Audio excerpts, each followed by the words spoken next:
நம்ம சேர்க்கும் சக்தி யாரு? ஒதுக்கும் ஆள ஓட விட்டதாரு? உண்மைக்காக ஒலிக்கும் குரல் யாரு? சமூக நீதி காக்கும் கோட்டை யாரு?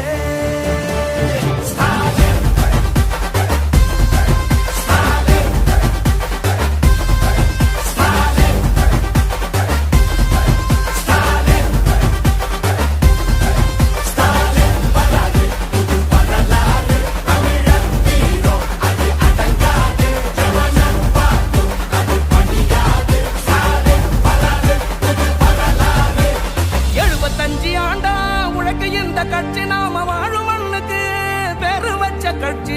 துன்பம் வந்த போதெல்லாம் களத்தில் இறங்க கட்சி. எதிரி நுழை சண்டெல்லாம் அடைச்சு வச்ச கட்சி. திராவிட முன்னேற்ற கழகம் அது எல்லாருக்கும் ஒன்னான குடும்பம். திராவிட முன்னேற்ற கழகம் அது வந்தாலே துன்பங்கள் விலகும். எந்த சாதாரண அரசரும் எங்களை ஆள முடியாது. இது தமிழ்நாடு.